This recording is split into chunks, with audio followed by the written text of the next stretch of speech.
Hello guys and welcome to CTV Africa. My name is Grace Williams and today I met someone that is very inspiring, a Liberian, a born Liberian, that have the passion for Liberia.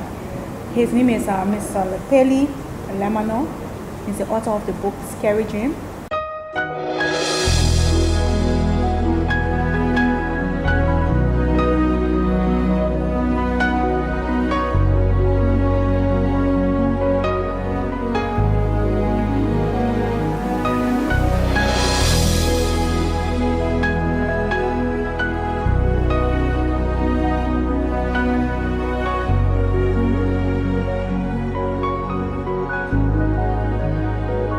You are here, moving in our midst.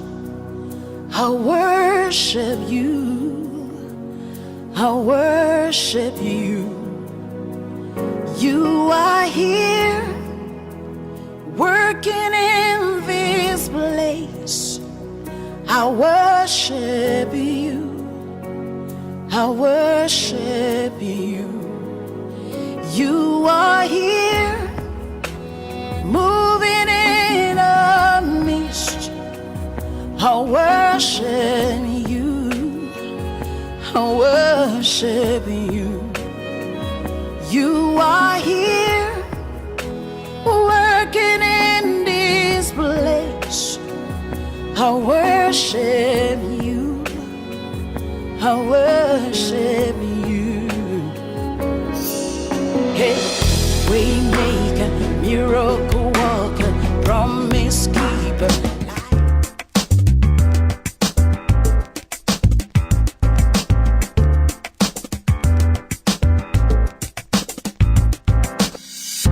Lekpele, let me congratulate you again. Some time ago, there was a presentation, and yours was one of the poems that was presented. In fact, you and another young Liberian, and I incorporated the poems in one of my publications. So I want to commend you. But I want to commend all of you, and especially the young lady there, who spoke, who read the poem about the memories and what it did. What is interesting about what she said, and I want to put this out for all of you, the experience that she had. She said we must not let it continue to keep us backwards. We must move forward. Now, what I want to say to all of you young people is that I'd like you all to apply the poems, the poetry, to our existing reality and what we must learn from it and what it says to us as Liberians as we move forward. Amilcar Cabral, one of the leaders of the Cape Verdean revolution in history, he said, our history must guide us, but it must not define us or divide us. Do you understand the significance of that? I want you all, in reading these poems, to apply it to our reality today. What are the lessons? What does it say to us? We must not live in the past. We must not regurgitate the past, because in so doing, if we do that, it will define us and it will divide us. And as a people, we will not reach where we are supposed to reach, because we insist on living in the past and letting the past define us and guide us. I want you all, in looking at these various points, remember that. What are the lessons to help us build this nation and move forward? Not as a divided people, but as a united people. Please read the poems, and from those poems see what are the lessons, what does it say to us about moving this nation forward and about us attaining the heights that we can attain. So thank you, young man, and thank all of you, and all the best. But please apply this, okay? Thank you. My name is Lekpele Nyamalon, Lekpele M. Nyamalon. I'm a librarian. I'm a poet, a writer, and an inspirational speaker. Scary Dreams is a collection of poems that tell a story of the Liberian Civil War. And I use this book as a personal platform to tell my story as a child growing up in conflict and the stories of many of my age mates. I am a telecommunications professional. Wow. I've worked in the telecommunications industry for more than 10 years. That's great. And I'm also a writer, excuse me, and I'm an award-winning poet.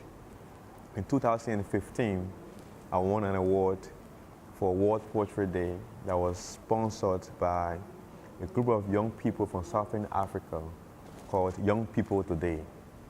And it was their platform for promoting young writers at the time around a theme called Young People Deserve. And my poem, Forgotten Future, was selected as the winning poem for that year. They are sponsored by UNESCO and called Young People Today.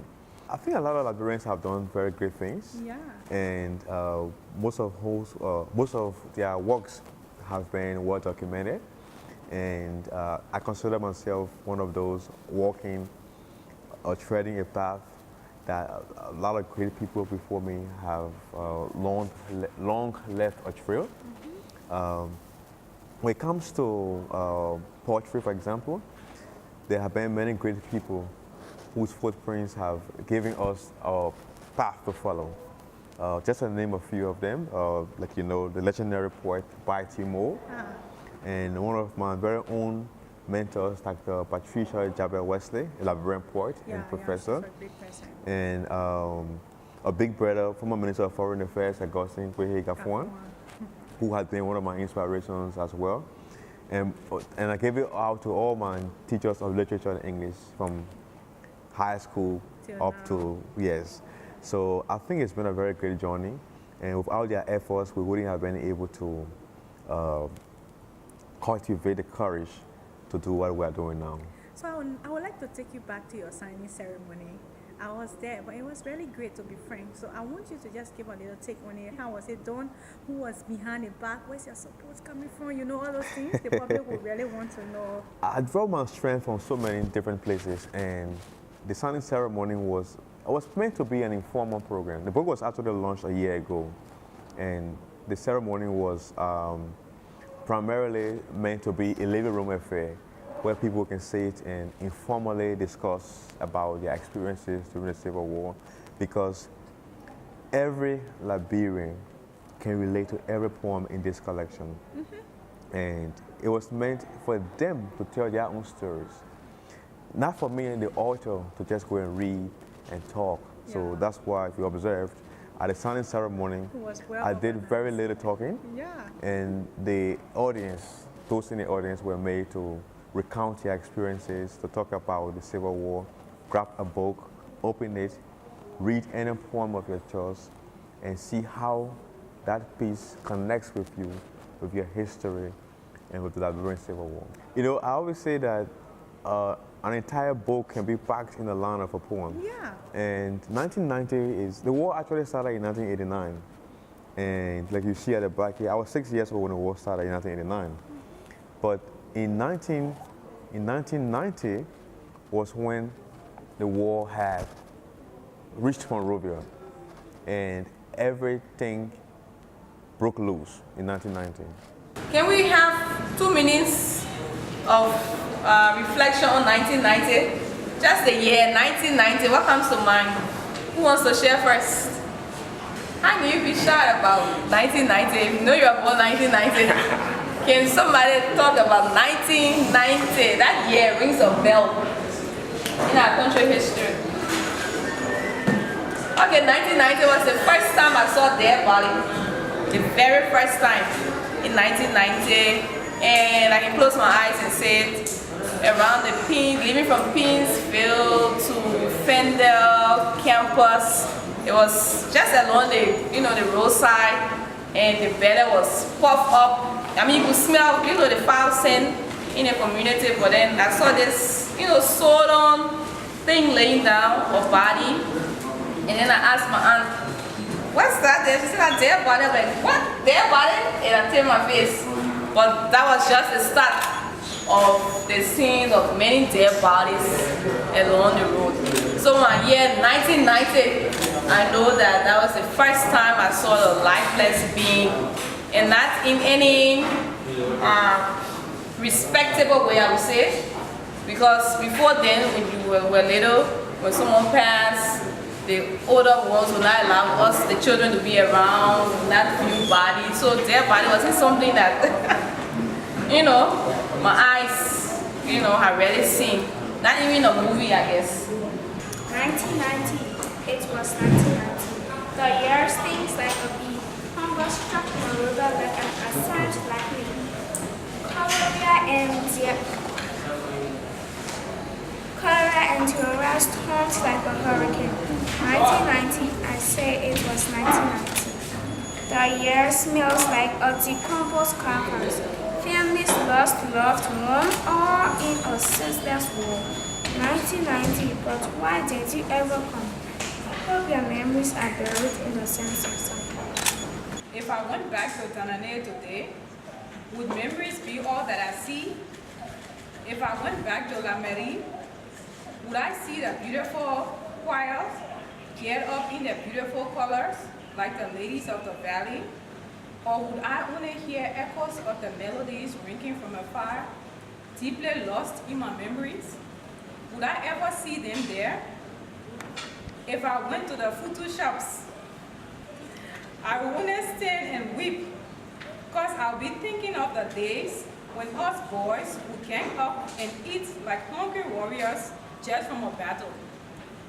If I went back to Lekpele and stood at the side of the distribution center, I would get lost far in my thoughts. Would I feel the weight of the buckwheat on my head as I run like a speedboat to my house? If I went back to St. Jean's or PMRC and sat and stared, my oh my, would I cry or smile as I see images of boys and girls in white and green? It was midnight, dark, cold, and quiet. Fear was alive, breathing through the pores of the skies. Bam, bam, bam, went the marksmen with daggers, spilling blood like rainfall. Cries rang out from the depths of victims like a mournful chorus. Let me live, let me live, let me live. July 29, why did you ever come?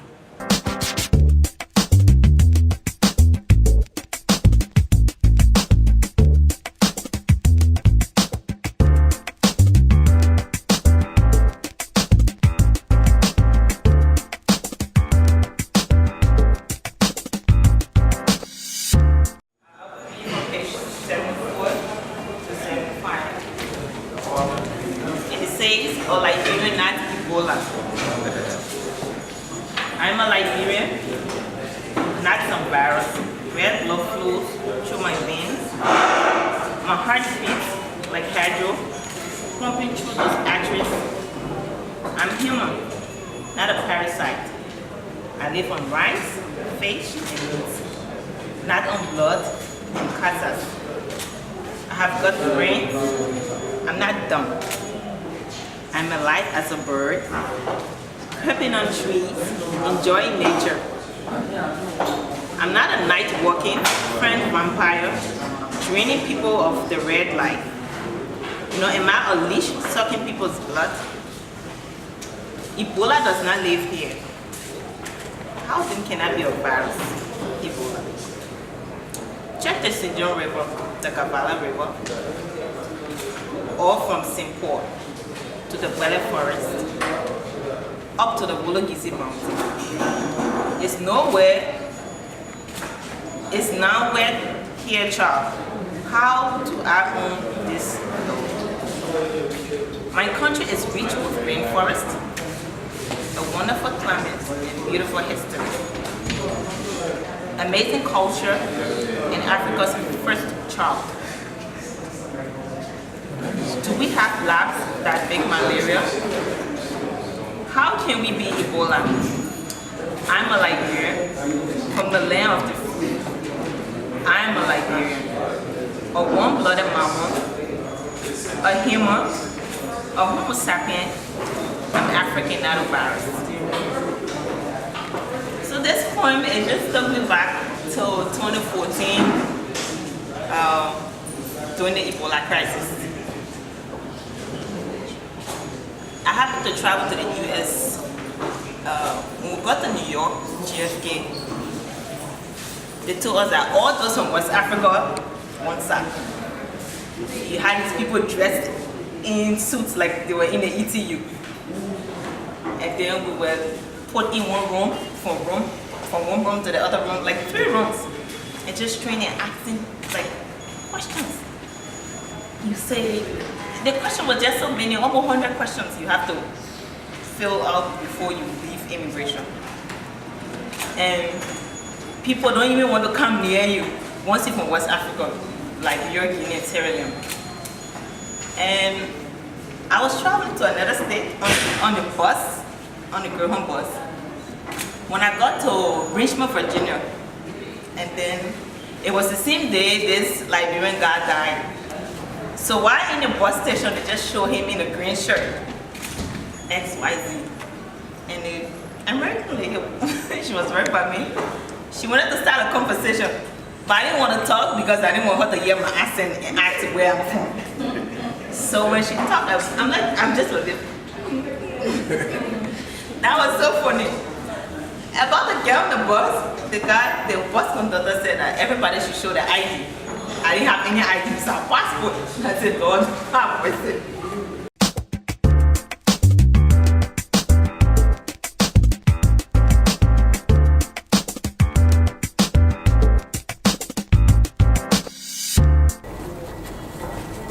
Wow, we are back. Welcome to CTV Africa. I'm Grace Williams, and we were discussing the book Scary Dream. Mr. Lekpele, you are highly welcome to the platform once more.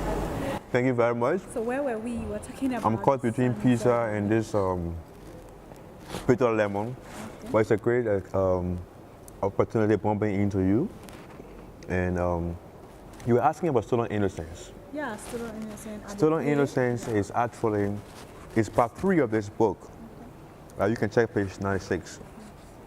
Stolen innocence is a chapter that explains a period in our history as a country when young boys were drugged and became child soldiers, and young girls were recruited, some as sex slaves and cooks for the rebel commanders, and villages and towns that were considered sacred were desecrated.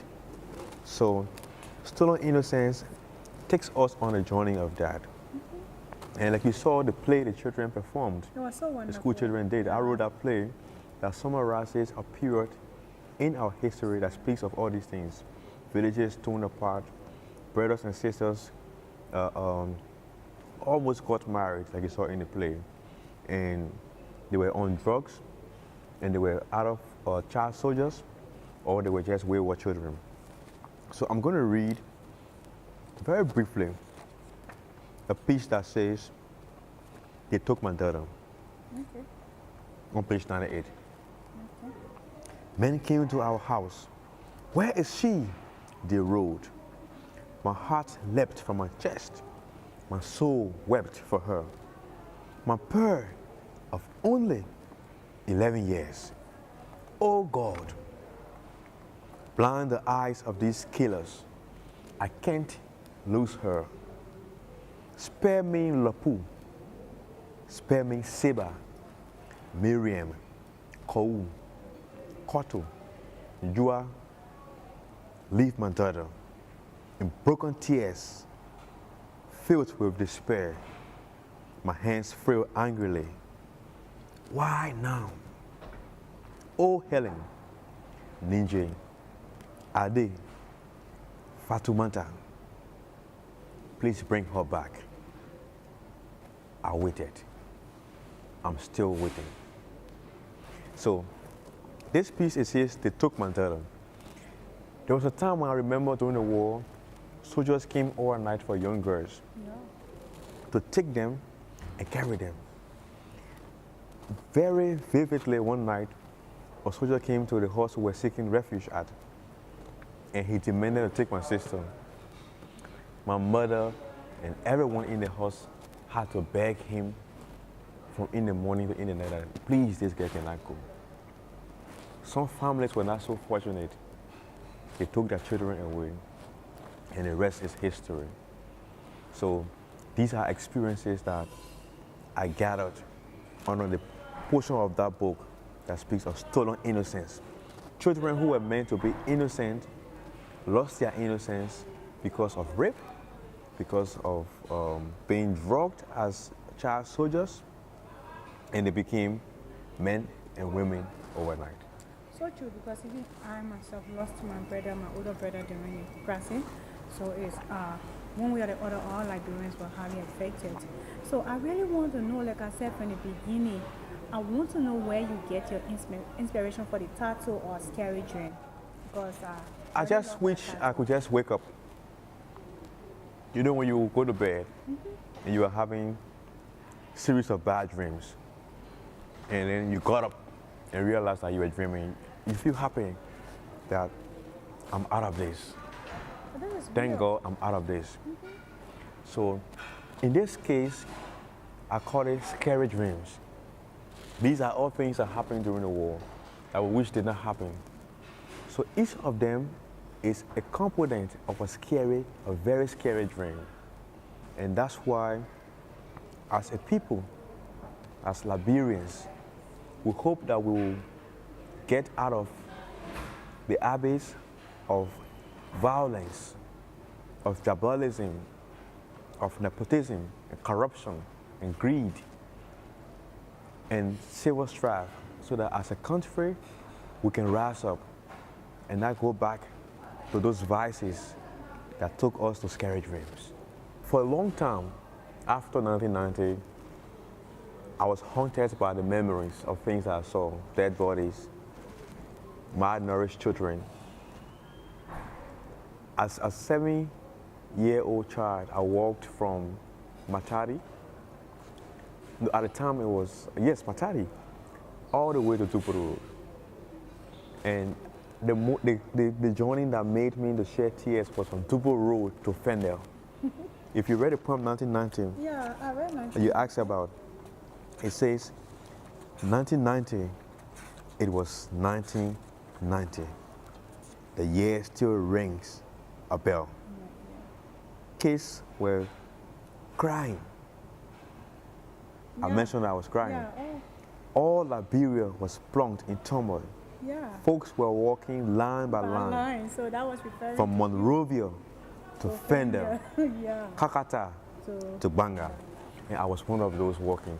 Guess what? As a 7-year-old. Will you believe that I was not alive in 1990, but 2003, World War I, World War II, World War III. Yeah. You know what happened to me? I walked by land from Jacobstown to Habel. To Habel. I was only 11, I think 11 or time. 12 years old. I was 11, I think. Yes. So do you see the pain that we all have? This 1990 chapter, I really love it. I mean, I'll tell you what, Grace. To overcome the trauma of the war, I had to read this book. These are stories that I took with me for over 3 decades. And the only way, like I mentioned at the signing ceremony, at the book chart, was to let them out through the pages so that generations after us, like those who were not born, those who were very young to even remember, can read these lines and recount the experiences that we went through. Because these are stories told by a child. Yeah, that child is you. And it's also meant, yes, to send a message that even children growing up in conflict can tell their own story. Yeah. And that those who are the perpetrators of the violence that this country went through should never walk free. Of course. They should be haunted for whatever they did. Even if they physically did, let them be imprisoned by something we call conscience. Yeah.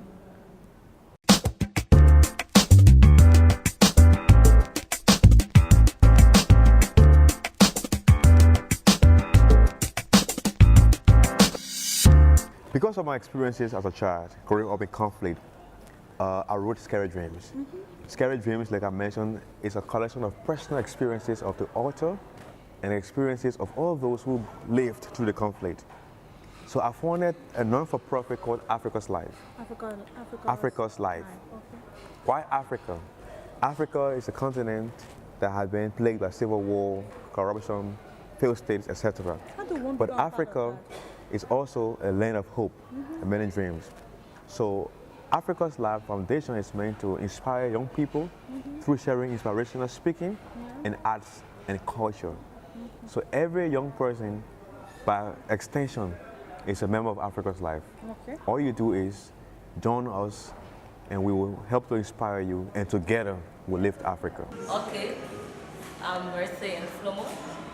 I would like to know the mood of the author while writing this book, because for me, the previous performance for now had me feeling emotional. I don't know about you, but I would like to know his mood, because I can just imagine at some point in time wishing to put this pen down, because you feel like you are imagining a nightmare dream, a very, very scary dream, that you don't really want to go back to bed, but you have to go back to bed to wake up in the morning. So I would like him to explain to us, to share his experience while writing this book. Thank you very much. Like I said, this was a difficult journey. Most times it's hard to tell a scary story. You appear like a bearer of bad news. So I've written a whole lot, and I haven't even released half of what I've written. But for some reason I felt that this has to go out. Not because of me per se, right? But of the experiences we had during the war. Specifically for this book, too many things happened. Like Pasia said in the introduction, sometimes we see them, we all recount stories of the Civil War. And over time, if we don't document, we forget. There's a huge tendency to forget completely what ever happened. And then one day a foreigner will show up in our country and will ask us a few questions and write a big book about us. Some of them might be far from the truth, heavily discarded or distorted, but as a people, we have to be our own storytellers. And that's why I encourage everyone, because we're all storytellers. As an artist, as a painter, as a poet, a musician, we all tell stories differently. So whatever experiences we've had, like in this piece, there are a few pieces here that speak of the Ebola epidemic. It's not about the war, but in a way, it's about what we went through as a country. So, like she read one of the pieces about the time Liberians were stigmatized. Ebola did not start here, but because for some reason, where there was one of the epicenters of the epidemic, Liberia was all over the place. So I wrote that at the time. That piece was inspired by the movement to end stigmatization against Liberians for being carriers of the virus. So, too many stories inspired me, and thank you for supporting. Thank you. I saw a hand back there. Yeah. Yes. Just somewhat similar to the question she asked, it was just mostly on some of the struggles you faced while writing your book. So that was the question I was going to ask, but she kind of asked the same question. Okay. Yeah. You know, okay, I'll just give a small background to that. The book is divided into 4 parts. The first part is called Haunted Years. It's like a collection of about 60 poems or thereabout that speaks of the time, the dark years in our country when we were in the shadows. Liberia was a failed state, so to speak, at the time. And there's a piece here that speaks about I'm not a politician. It's about, there was a time in our country when teachers were haunted, students were haunted. If you were a publisher of a newspaper, you were a target. So everyone became a politician once you said something against the government. So the next portion is what I call exile screams, like Justina read. I went to exile in Danane, So most of what I wrote in that portion speak of my years as a refugee in Danane, the Ivory Coast. So some people were beginning, some people traveled to the US, wherever. But because we left our country during the war, those stories remain with us. And then part 3 is called Stolen Innocence. Like you saw the play the children performed, the young people performed. Young women were raped. Young boys became child soldiers. And as children, their innocence got stolen forever. So the poems in that part of the book speak of, even for example, my mother comes from a town called Massaquoi Town. I remember before the war, went there for vacation, you could not stay in that town and abuse. It could not just happen. But when the war came, when the soldiers came, they went in there, they whipped everybody. They used to stay in the same time and just abuse even the town chief. So even the town lost its innocence. If you read, you see I have there, I'll pronounce it in Pele, it's called Massaquoi Town, which means Massaquoi Town. And this town lost its innocence as well. And then so that we don't end on a sour note, there's a piece called Hope for the Future. That Liberia, as a country, there is hope. Despite all the things we went through. So there are about 15 pieces in this chapter that speaks of the future as a country. And we are hopeful. One of them is called On the Back of History. On the Back of History is a poem that gives a chronology of our existence as a country. How the slaves arrived and how that was born and everything leading up to where we are now. So I encourage you to just read the entire piece. You'll see that it's a history of the carnage and the future we have prospers as a country.